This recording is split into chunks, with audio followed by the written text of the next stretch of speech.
young Navy pilot got the surprise of his life when his aircraft burst into flames, forcing him to crash land in the shallow waters of Portmore Loch near Ballinderry.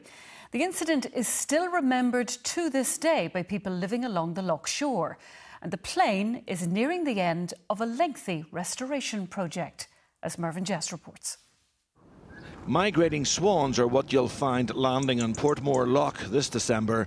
But on Christmas Eve, 75 years ago, a much bigger aviator splashed down in these shallow waters not far from Lough Neagh. A Grumman Wildcat warplane was forced to ditch after the engine exploded just after takeoff from nearby Longkesh airfield. The Navy pilot, Peter Locke, survived the crash and was rescued by local people who saw the plane coming down on the water. Among them, Seamus Kane, who was a schoolboy at the time. It was Christmas Eve, and I remember my sister putting a pally in the house, and I started to shout that this plane had fallen in the lake. I watched the pilot coming out of the plane and walking to the tail of her. He said to my brothers, "Look at the state I'm in, and I'm going to a party tonight." The pilot made the Christmas Eve party in the mess that evening, a little wetter than most, but with a story to tell. In the mid-80s, more than 40 years after the crash, Peter Locke returned to Portmore, where he met members of the Kane family who helped rescue him. Over the decades, the crashed plane settled into the mud almost submerged before it was winched out by an army helicopter in 1984.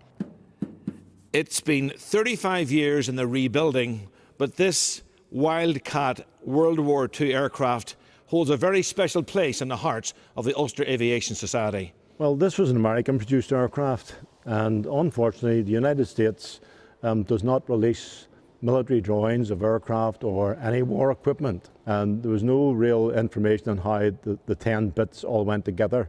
So we've been working from scratch, basically, from day one.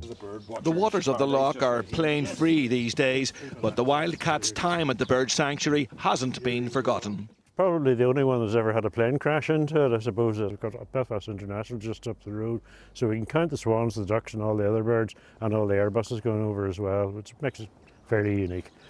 This Christmas there are more seasonal flyers at Portmore Loch. Mervyn Jess, BBC Newsline, Ballinderry.